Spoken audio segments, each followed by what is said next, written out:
Hallo Leute, heute mit einer neuen dynamischen Musik. Wir sind wieder live bei YouTube und bei Facebook. Das machen wir einmal im Monat, um mit euch direkt live zu interagieren. Ihr könnt uns wieder Fragen stellen, hier unten in den Kommentaren. Wir freuen uns auf eure Fragen. Fragt uns gerne alles, was ihr möchtet. Fragen zu Deutschland, zur deutschen Sprache, zu uns, zu Easy German. Wir freuen uns darauf.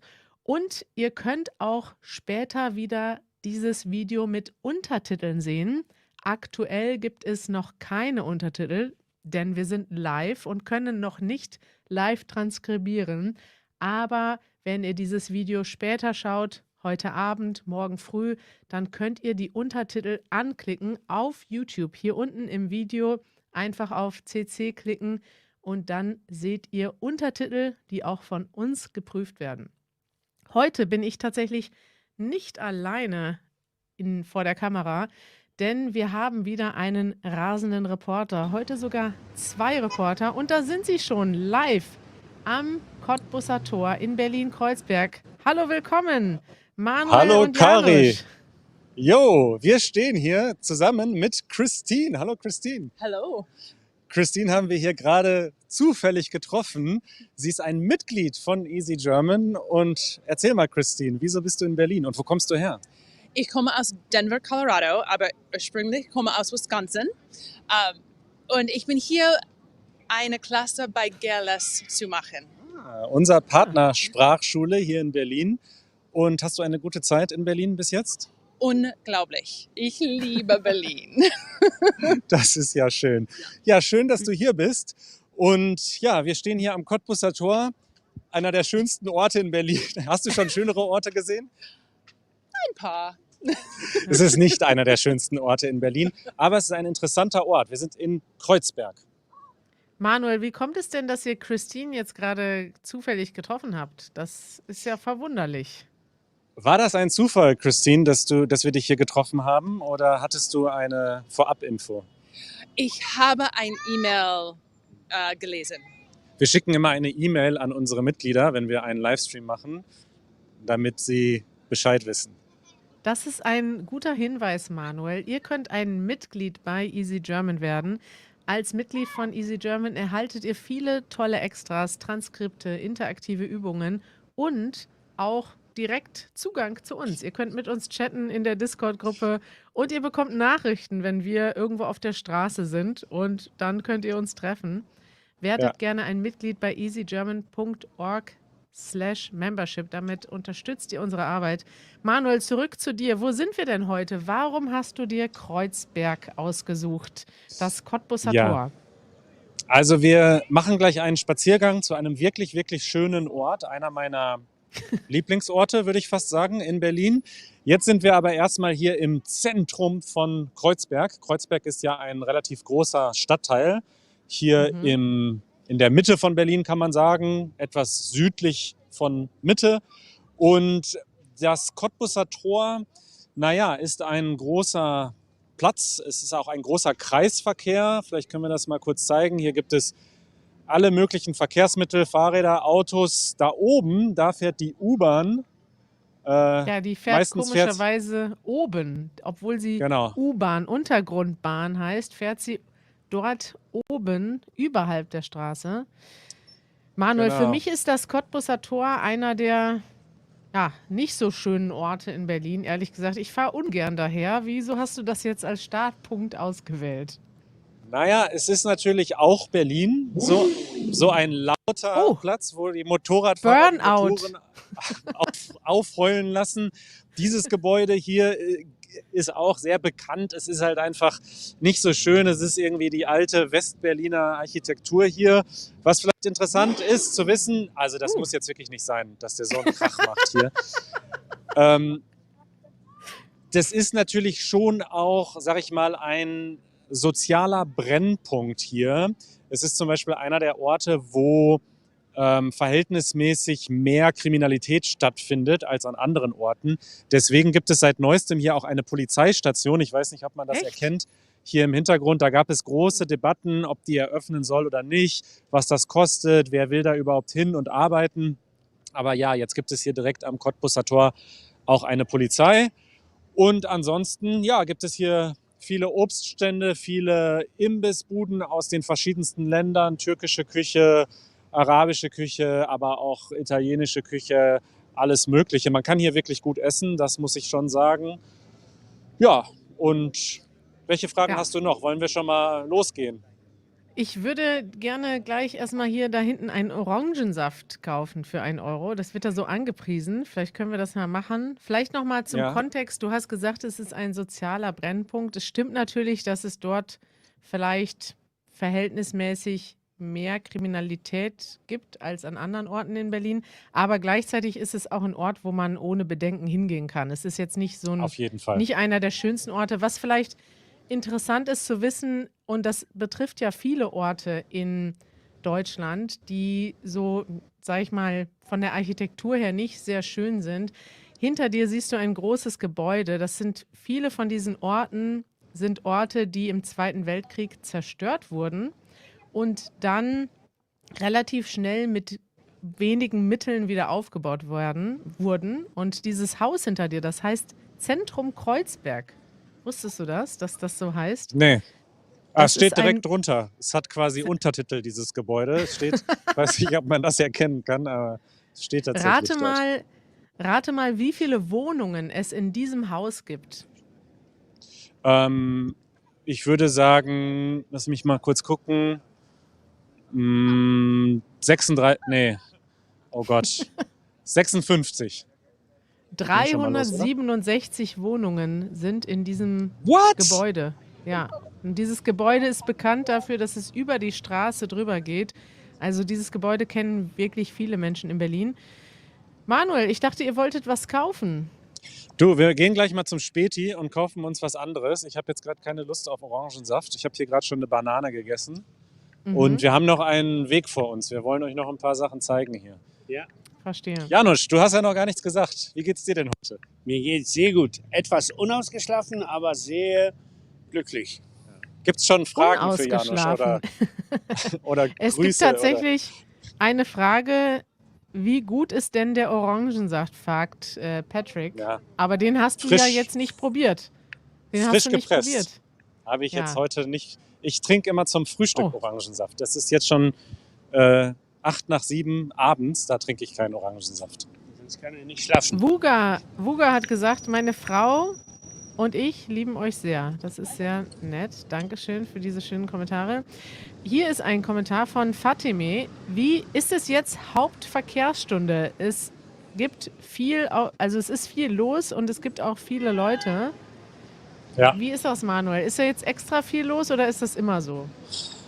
Also hier ist immer viel los. Am Sonntag vielleicht nicht so viel. Es stimmt, jetzt ist Rush Hour. Also jetzt sind die U-Bahnen voll, jetzt sind die Straßen voll. Ich empfehle, das Fahrrad zu nutzen. Und Jonathan möchte wissen, wie ist das Wetter heute in Berlin? Ja, Janusz, wie ist das Wetter heute? Sehr warm, aber irgendwie, vielleicht wird es regnen in ein paar Stunden oder so. Das ist auch tatsächlich gut. Wir hatten jetzt sehr viele trockene, sonnige Tage und wir hoffen jetzt auf ein bisschen Regen heute Nacht. Semichan, ich hoffe, ich habe deinen Namen richtig ausgesprochen, fragt, das ist eine interessante Frage, kann man Kreuzberg mit einem Kind besuchen? Gibt es viele Drogen? Ja und ja. Also du hast es gerade schon gesagt, das ist hier, sag ich mal, ein sozialer Brennpunkt, aber Berlin ist alles in allem dennoch eine sichere Stadt. Man kann hier sowohl tags als auch nachts Drogen kaufen. laufen und vermutlich kann man hier auch Drogen kaufen, ja. Aber man kann hier trotzdem mit einem Kind über diesen Platz gehen, würde ich jetzt mal sagen. Also Ja. muss jeder selbst abschätzen natürlich, aber so unsicher ist es jetzt nicht hier, dass man hier auf keinen Fall hin darf. Wir sind hier auch mit Equipment und Handy unterwegs und so, das ist jetzt kein Problem. Ja, und es gibt ganz viele gemütliche Restaurants und ganz viele Leute, die hier ganz entspannt rumlaufen. Also wenn es hier gefährlich wird, dann unter den Menschen, die Drogen verkaufen oder kaufen oder keine Ahnung, aber so ein normaler Mensch. Mensch Oh, wird hier, eure ist hier sicher. Internetverbindung wird schwach, Manuel. Was ist da los? Ihr seid am Ruckeln. Ist das Internet in Berlin schlecht? Ja, Kann sein, ne? ja. Und jetzt sind wir noch so eingekesselt von Gebäuden. Wir müssen jetzt hier mal aus diesem Funkloch raus. Manuel, wir haben eine Frage von Hussam. Hussam möchte wissen, Manuel ist in schwarz gekleidet. Berghain heute Nacht? Fragezeichen. Nein, das kann ich mir nicht erlauben. Dafür habe ich zu viel zu tun, als Okay. dass ich hier Party machen könnte an einem Mittwochabend. Was ist denn das Berghain? Vielleicht kannst du das nochmal erklären. Das Berghain ist ein international bekannter, berühmter Techno-Club in einer alten Fabrik in Berlin. Und angeblich ist das das beste Soundsystem der Welt oder eins der besten. Da hat schon hier Lady Gaga und so weiter, haben da schon Konzerte gemacht. Und es ist sagenumwoben. Da werden die fettesten Partys gefeiert. Lady Gaga war im Berghain? Ich glaube schon. Oder irgendwer anders, der mit L anfängt. Ich möchte gerne mal privat wissen, wie geht es eigentlich Janusz? Janusz ist ja heute Ja. mit dir unterwegs. Wie geht es ihm? Habt ihr einen schönen Vater- und Sohn-Nachmittag? Das haben wir. Ich habe das Gefühl, dass wir fangen gerade an. Und wir freuen uns. Und ich erkenne ich war hier schon mal Ja. über alles. Tatsächlich haben wir hier schon Videos gedreht, wir beide. Ja, auch Und- auf der Brücke dort. Genau, und genau hier an der Ecke habe ich ein Interview gemacht. Das ist interessant, wie man so diese Momente abspeichert. Ja. Ne? Also wir haben hier einen schönen Nachmittag und schwelgen in Erinnerungen. Ihr seid ja süß. Gerge Ja. möchte wissen, ist das heute schon passiert, dass jemand euch erkannt hat? Christine hat uns natürlich erkannt, aber sie ist ja extra gekommen. Sonst hat uns gerade noch niemand... Doch. Ein junger Fahrradfahrer hat mich ganz herzlich angelächelt. Ja. Könnte ja auch andere Gründe gehabt haben. Ganz herzlich angelächelt. Schön. Was ist das für eine Skulptur dort, Manuel? Kannst du die mal zeigen? Das ist ja interessant. Ja, Deutschland als Kolonialmacht. Oder? ich glaube, ich habe Okay. das sogar gelesen, was mit dieser Skulptur, was es damit auf sich hat, aber ich habe es vergessen. Kann ich leider nicht erklären. Hallo, Okay. Müssen wir noch möchtest du mal ins nachholen. Internet? Ja, gerne. Ja, hi, wer bist du denn? Hi, ich bin Louis. Louis, Ja. wo kommst du her? Ich komme aus Brasilien. Oh, super. Und wohnst du in Berlin? Ich wohne nicht in Berlin. Ich habe ein Firma-Treffen in dieser Freitag und bin hier Oh. nur 2 Wochen. Und hast du uns jetzt gerade zufällig getroffen oder bist du extra hierher gekommen? Nein, ich bin extra hierher gekommen. Ich habe aus der Arbeit gekommen. Ich bin von der Arbeit Bin gekommen. von der Arbeit gekommen, ja genau. Ja, schön. Okay. Und was möchtest du Kari und unseren Live-Zuschauern mitteilen? Es ist jetzt schön in Berlin, nicht zu kalt, nicht zu heiß und gut auf die Straße spazieren zu gehen. Das Wow. stimmt. Ja. Zum Spazierengehen ist es gutes Wetter. Aus welcher brasilianischen Stadt kommst du? Wie das Wetter Nee, aus welcher Stadt kommst du? aus São Paulo. Aus Sao Paulo. Da ist Ja, das Wetter schön, dass du da bestimmt bist. besser. Schau mal, da ist Christine. Wir machen hier so langsam, aber sicher einen Club der Besuchenden. Läufst du Ja. jetzt mit einer Entourage durch Entourage. Berlin, Manuel? Genau. Oh, hier ist der nächste. mehr- Hallo. Hi, nein, bist du nicht. Wer bist du denn? Ich bin Jonje. Das ist aber ein interessanter Name. Wo kommst du her? Ich komme aus Russland, aber der Name ist nicht russisch. Mein Vater kommt aus Finnland. Stimmt, klingt ein bisschen finnisch. Und bist du jetzt zufällig hier oder bist du extra gekommen, um Hallo zu sagen? Also, ja, ich bin hier gekommen, aber ich wohne zwar um die Ecke sozusagen. Dann erzähl uns doch mal, wie ist Kreuzberg denn so zum Leben? Ja, als ich hier umgezogen bin, war ich sehr überrascht, dass in Görlitzer Park zum Beispiel werden viel Drogen verkauft. Das ist sehr unangenehm, ich würde sagen. Das ist unangenehm, ja. Ja, das gehört so ein bisschen dazu zu Kreuzberg. Aber hast du das Gefühl, dass es hier unsicher ist oder? Nein, ich habe dieses Gefühl nicht. Schön. Wollen wir mal Schön. weitergehen? Schön. Ich habe noch eine Frage hier, Manuel, für dich von Berke. Stimmt es, dass Kreuzberg voller Türken ist? Hallo aus der Türkei. Also, es ist tatsächlich so, dass Kreuzberg vor allem früher ja, sehr, sehr viele Menschen mit Migrationshintergrund, auch Menschen aus der Türkei hatte, auch immer noch. Aber mittlerweile ist Kreuzberg sehr, sehr hip geworden. Also die Gentrifizierung hat dafür gesorgt, dass jetzt eben auch immer mehr Leute, die aus Deutschland nach Berlin ziehen, sich hier Wohnungen suchen. Deswegen hat sich das so ein bisschen geändert. Aber es ist immer noch so, dass es hier viele türkische Restaurants gibt und viele Menschen mit türkischem Hintergrund hier leben, ja. Ja, ne? Also die Antwort ist ja, aber tatsächlich, wie viele andere Viertel in Berlin, ist Kreuzberg früher ein Arbeiterbezirk gewesen und in den 60er, 70er Jahren haben dort vor allem Menschen gelebt, die aus dem Arbeitermilieu kamen und da waren natürlich viele Menschen aus der Türkei, die dann damals als Gastarbeiter gekommen sind und dann so ein Arbeiterbezirk wird irgendwann hip und trendy und dann kommen die ganzen Hipster und holen sich dann Ja. dort die Wohnungen. Und jetzt ist es aber immer noch also viele Menschen mit türkischem Hintergrund leben in Kreuzberg, kann man schon sagen. Aber gleichzeitig wird es auch immer teurer und ist internationaler, so wie viele andere Bezirke in Berlin. Ja, absolut. Dann haben wir eine Frage von Don Bacon. Interessanter Name. In welchem Teil Berlins lässt es sich eurer Meinung nach am besten leben? Ich weiß es nicht. Ich wohne in Pankow und Pankow ist, ich mag die Atmosphäre in Pankow. Diejenigen, die gerne Party machen und zum Beispiel ins Berghain gehen, für die ist es in Friedrichshain toll, weil da das Berghain und viele andere Clubs sind. Kreuzberg grenzt an Friedrichshain, also Kreuzberg ist auch nicht weit weg von den Clubs. Das ist ja alles eher so südlich in Berlin. Wir leben jetzt im Norden, Pankow, ist ein bisschen ruhiger vielleicht, nicht ganz so viele Clubs, aber auch schön. Ist alles schön. Also eigentlich, was man sagen kann, ist, es ist schön, wenn man nicht so weit weg wohnt, außerhalb der Stadt. Und Berlin hat es an sich, dass man die Hinterhöfe hat und die Kieze. Das heißt auch die Gegenden, wo auf den ersten Blick ist es ein bisschen chaotisch, aber wenn du in den Kiez gehst, quasi in den Hinterhof, dann siehst du, da ist eine völlig andere Stadt. Da ist es plötzlich super familiär und super sauber und super ruhig. Also die Leute, die in ihren Vierteln, in den Kiezen leben, die kennen sich damit aus und ich habe noch nie gehört, dass Berlin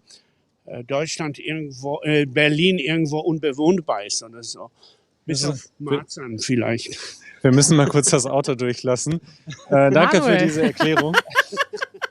Wenn ich das so sehe, wie ihr da über die Straße geht, ihr seht sehr aktiv aus und mobil. Ja. Karam schreibt uns, ich möchte dem Kameramann ein großes Hallo senden. Vielleicht könnt ihr mal den Kameramann vorstellen, weil da geht jetzt gerade jemand mit der Kamera rückwärts die ganze Zeit über die Straße. Wer ist das hinter den Kulissen? Oh, jetzt wird die Kamera umgedreht. Wer ist da? Hallo! Ja, Rawat, möchtest du dich kurz vorstellen? Hallo, ich heiße Rawat und ich arbeite als Videoproduzent bei Easy German seit schon 1,5 Jahren. Und ja, alles gut, ich freue mich hier. Es ist sehr gemütlich und ich mag, was ich mache. Und ein Teil der Skills, die Rawat lernen musste bei Easy German, ist rückwärts gehen. Das So. und die Kamera Kari, dabei halten. Wir sind jetzt schon an dem Ort angekommen, den ich dir gerne zeigen wollte. Und ich bin doch beruhigt, dass trotz der Wolken am Himmel hier das stattfindet, was hier traditionell im Sommer stattfindet. Und zwar sind wir jetzt an einer Brücke, die heißt Admiralbrücke. Wir sind gerade durch die Admiralstraße gelaufen und jetzt sind wir an der Admiralbrücke. Diese Brücke ist schon recht alt. 1850 wurde sie erbaut. Wir gucken gleich mal runter. Aber das Interessante ist, dass sich diese Brücke als Treffpunkt im Sommer für die Menschen entwickelt hat. Ich weiß nicht so Mhm. genau warum, liegt wahrscheinlich an dem Kanal, der da drunter fliegt, an dem Wasser. Es ist irgendwie eine schöne Ecke und hier treffen sich die Leute im Sommer und trinken ein Bier zusammen. Das finde ich sehr gemütlich. Da würde ich jetzt auch gerne mal sitzen, Manuel. Ja, ich gucke jetzt mal, was die anderen machen. Vielleicht kann ich mal Janusz zum Späti schicken, dass er uns was zu trinken kauft. Janusz, Oh, möchtest du was zu trinken kaufen, dass wir uns hier zu den... Siehst du hier einen Kiosk? frag doch mal die Leute. Ich glaube, da jetzt. hinten an der Ecke. Wir können ja Ja. mal zusammen über die Brücke gehen, da hinten. Genau. Oh, Vorsicht, Achtung, Fahrrad. Fahrräder. Vorsicht, Manuel, Vorsicht. Du musst auch Ja. aufpassen.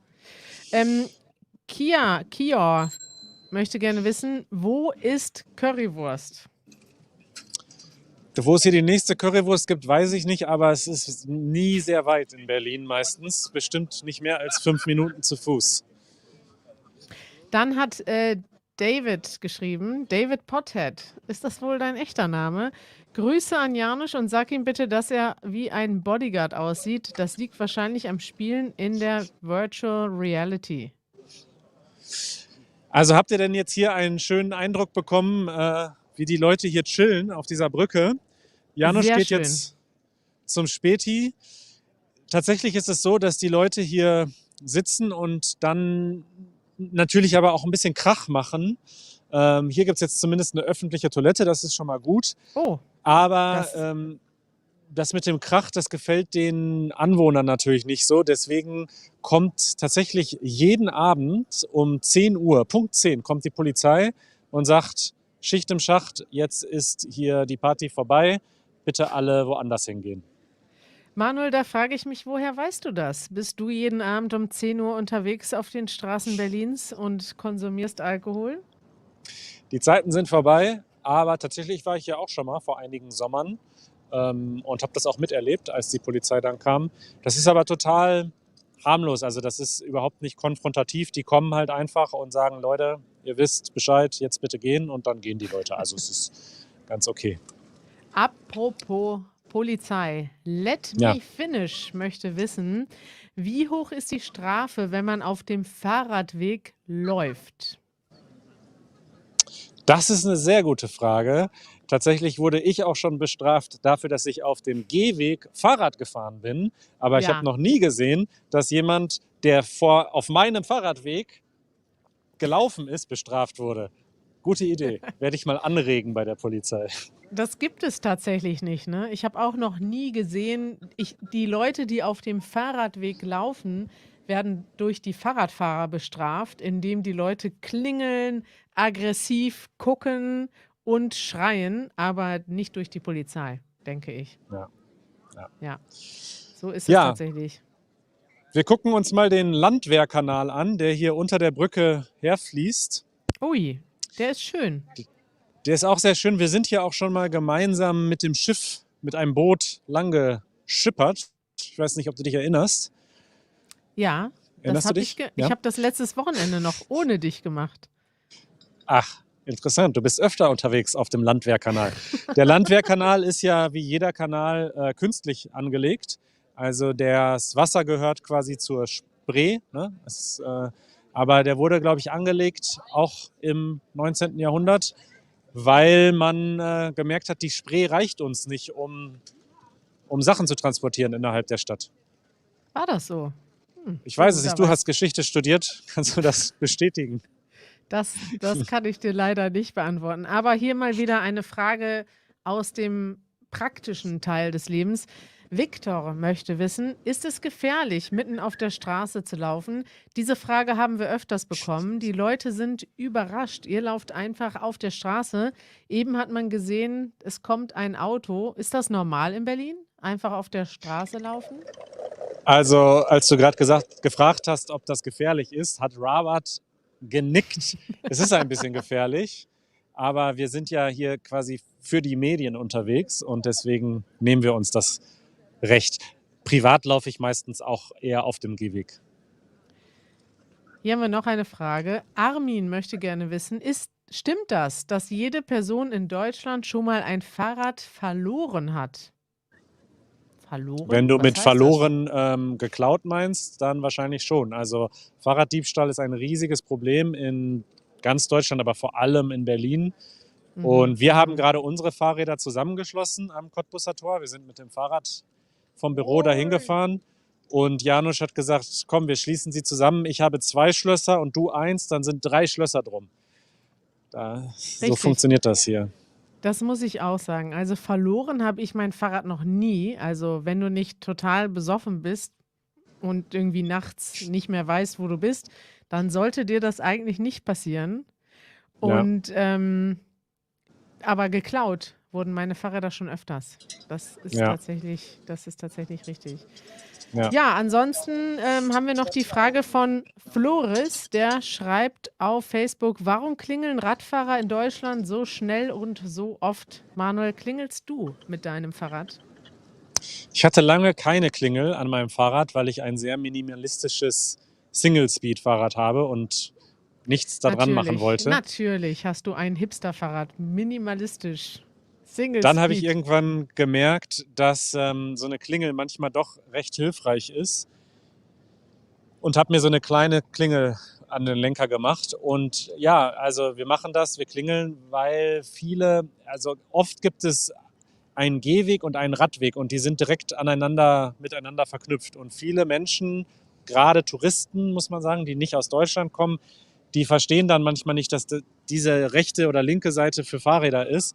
Und die laufen dann auf dem Gehweg und das ist natürlich frustrierend. Deswegen klingeln wir. Prost auf euch beide. Also ein alkoholfreies Bier und ein Wasser. Was ist da los? Vater und Sohn, habt ihr euch abgesprochen, heute keine Party zu machen? Gar nicht. Wir machen Party und wir genießen den Abend auch ohne Alkohol. Das sind ja ganz neue Seiten, die wir hier von Janusz kennenlernen, oder? Ich mache eine kurze Pause, weil es so schön ist und so warm ist und so gemütlich ist, dass Alkohol eigentlich stört. Wozu brauchst du Alkohol, wenn du so viel Glück hier um dich herum hast? Sehe ich ganz genauso. Ja. Das ist so schön. Das ist Ja. so schön, dass ihr das gesagt habt. Freut mich auch. Ich habe einen kleinen Drink von Rawat nämlich. Der hat er mitgebracht aus dem Libanon. Prost auf Rawat. Wenn er später zurück ins Büro kommt, trinken wir noch einen. Yay. Manuel, Ihr habt wir ja haben noch schon Mittag angefangen. Ja, das stimmt. Also Rawat hat das Mitbringsel irgendwie um 2 Uhr mitgebracht und dann hast du gesagt, komm, dann müssen wir jetzt auch probieren. Wir haben das nur probiert. Keine Nur Sorge. probiert. Ja, sollen wir hier stehen bleiben oder weitergehen? Schau, können wir mal dieses Schlauchboot hier zeigen? Das finde ich doch sehr interessant. Ja, guck mal, das haben Janusz und ich am Wochenende gemacht. So sind wir genau an diesem Ort durch Berlin gefahren. Aber dem einem Schlauchboot? Motor. Mit einem Motor. Mit einem Also- Motor. Okay. Nicht mit Rudern. Wir haben nur in der Ecke gelegen und genossen, Manuel. Ja, aber mit einem elektrischen Motor, aber ein sehr leiser, unauffälliger Motor. Manuel, Janusz, Ja. Ahmed möchte wissen, fragen die Leute euch nicht, was ihr auf der Straße macht? Ist das ganz okay, dass ihr da einfach mit der Kamera herlauft? Warum nicht? Also jeder macht, was er will hier. Das ist ein freies Land. Und Hanno hat geschrieben, Fahrrad am Cottbusser Tor abstellen ist verrückt. Mach uns keine Angst, bitte. Wir haben 4 Ketten mit und wir haben die 2 Fahrräder mit 4 Ketten zusammengekettet und hoffen für das Beste. Aber wir dürfen auch nicht so diese Gegend hier abganzeln, weil im Grunde Leute sind toll und klar, es gibt immer Ausnahmen, aber alles in allem ist hier super lieb und ruhig und angenehm. Wollen wir noch ein bisschen hier am Fluss entlang gehen? Ja, okay. Ja, viel Zeit haben wir nicht mehr, Manuel, aber Ach so. wir haben noch einige praktische Fragen. Wie wäre es Ja. denn, wenn ihr noch ein bisschen Service Berlin macht? Ja. Und zwar möchte Patrick gerne wissen, darf man auf dem Kanal selbst Boot fahren? Kann man da einfach so sein Boot ins Wasser lassen? Also ich vermute schon, weil die 3 Jungs mit dem Schlauchboot da gerade, ich glaube nicht, dass das jetzt Kapitäne waren hauptberuflich. Gar nicht. Ja, wir sind ja vor ein paar Tagen mit Mischa auch sein Boot gefahren und du brauchst keine keine Lizenz. Lizenz. Du musst aber ausweichen, wenn größere Boote kommen. Das ist wichtig. In der Schifffahrt haben die größeren Boote immer Vorfahrt, habe ich mir sagen lassen. Ja, Es und gibt wenn nicht, Regeln. dann Oh, da sind wenn Manuel nicht, und dann Janusz kurz eingefroren. okay. Da seid ihr wieder. Wenn nicht, dann was, Janusz? Ja, dann klärt sich die Situation von sich aus, weil dann gewinnt immer der Stärkere und Größere. Und deshalb braucht man das nicht jetzt jahrelang zu studieren, wer da den Weg räumen muss. Es geht Ich darum, würde dass die euch- großen Schiffe nicht so schnell wenden können.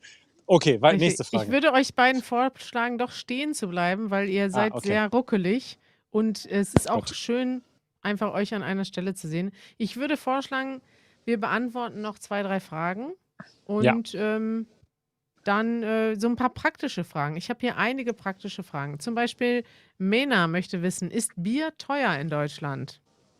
Was hat das gekostet hier? 0,5 Liter Die Alkohol. beiden Sachen haben 3,50 € gekostet. Und das ist am Späti, also an einem Kiosk, wo die Sachen teurer sind als im Supermarkt. Im Supermarkt vielleicht die Hälfte.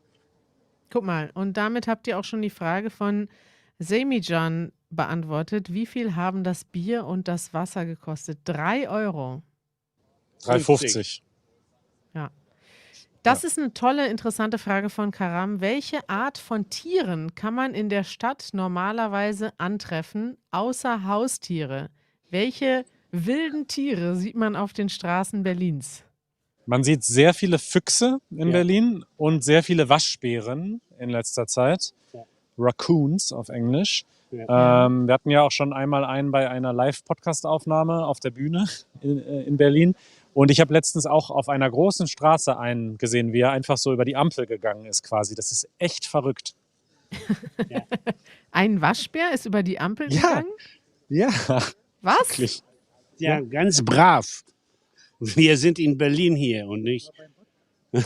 Ja, beim Podcast war er auch auf der Bühne, ja, genau. Dann noch eine Frage an dich, Manuel. Ist dieses Viertel teuer zum Leben und um eine Wohnung zu mieten?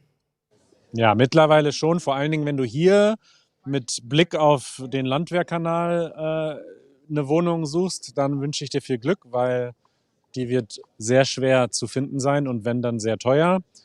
Und ansonsten ist Kreuzberg auch teurer geworden. Also das hat sich alles ein bisschen verlagert, sodass die günstigeren Wohnungen jetzt in Neukölln oder im Süden von Neukölln sind. Das ist noch ein anderes Viertel. Da waren wir auch schon, haben wir schon mal einen Livestream gemacht. Ja. Richtig, Ja, ne? Berlin, genau. Neukölln. Aber ich höre auch sehr viele verzweifelte Geschichten, wo die Leute einfach keine Wohnung finden, nicht mal zur Besichtigung eingeladen werden. Und das erschreckt mich sehr. Ich hatte in meinem Leben so eine Situation, wo ich auch keine Wohnung finden konnte und letztendlich sie nicht gefunden habe. Und ich war dann auf einmal obdachlos. Ja. Die Wohnungsnot ist sehr, sehr groß in Berlin, das stimmt. Robert möchte noch die Schwäne zeigen als Beispiel weiterer Tiere, die man in Berlin Stimmt. antrifft. Das ist auch schön, wie die sich so in einer Reihe fortbewegen. Aber man Ja. darf nicht vergessen, dass sie auch sehr aggressiv und fies sind und Menschen anhießen. So. Das darf man nicht vergessen. Also am Wochenende, ich muss mal sagen, am Wochenende waren wir auf einem Boot auf diesem Kanal und der Einzige, der aggressiv war und gemacht hat, war Janusz Schamerski. Er hat nämlich versucht, die Das war Schwäne präventiv. Janusz hat versucht, die Schwäne zu provozieren. Das war nicht nett.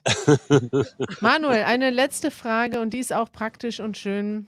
Sayana hat gefragt, wie sind die Leute in Berlin? Freundlich oder unfreundlich? Wenn du nur diese beiden Optionen hast, freundlich oder unfreundlich? Auf den ersten Blick und bei der ersten Begegnung wirken sie oft unfreundlich. Es ist dann oft ein Schock für viele, die noch nach Berlin kommen, aus Bayern zum Beispiel oder aus den USA. Das ist schon so ein bisschen, der Umgangston ist ein bisschen härter, gerade so im Supermarkt oder generell, wenn man etwas möchte, so im Service. Aber in Wirklichkeit sind die Menschen sehr lieb. Kann ich bestätigen. Genauso.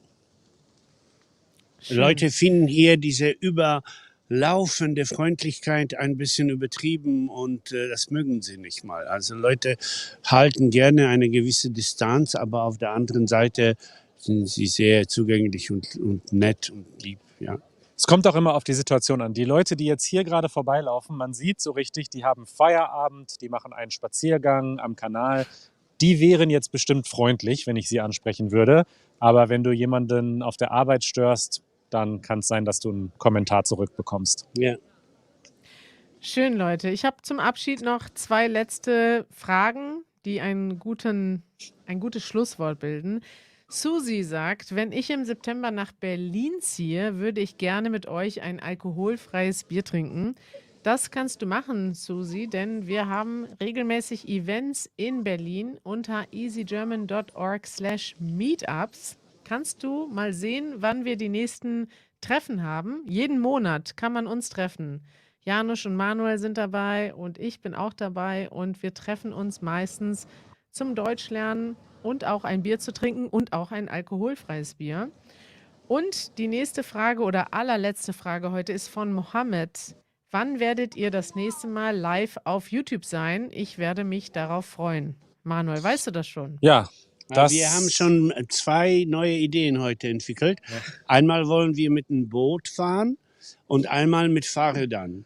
Genau, wir müssen nur noch technisch klären, wie wir das machen, damit das auch den deutschen Sicherheitsstandards entspricht. Also vielleicht mit einer Helmkamera oder so. Aber so eine Radtour durch Berlin, das wäre tatsächlich mal schön.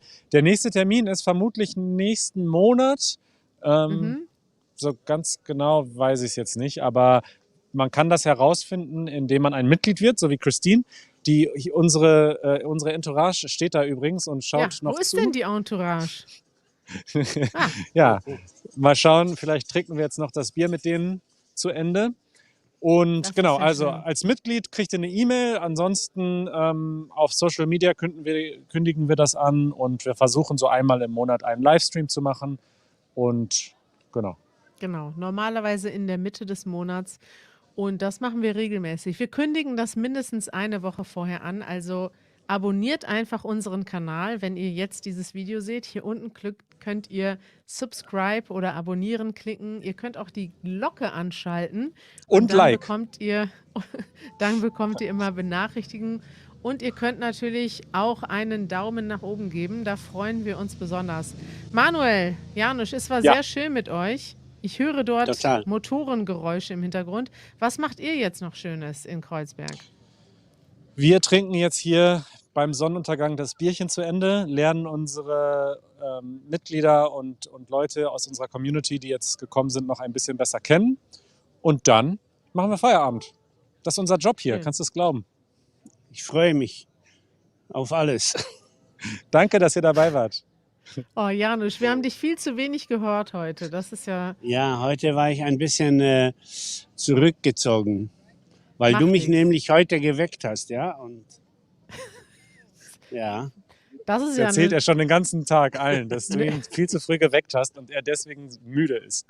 Also, ich muss sagen, erstens habe ich ihn gar nicht geweckt. Er ist von alleine aufgewacht, weil ich aufgestanden bin und das war um 9:30 Uhr. Also, so ist Tja. das Leben als YouTuber in Berlin. Leute, es war schön, dass ihr dabei wart. Wir haben uns sehr gefreut, dass ihr zugeschaut habt. Ihr könnt gerne weiter kommentieren hier unter dem Video und wieder einschalten, wenn wir nächstes Mal live sind. Danke für diesen schönen Spaziergang, Manuel und Janusz. Danke dir, bis bald. ciao.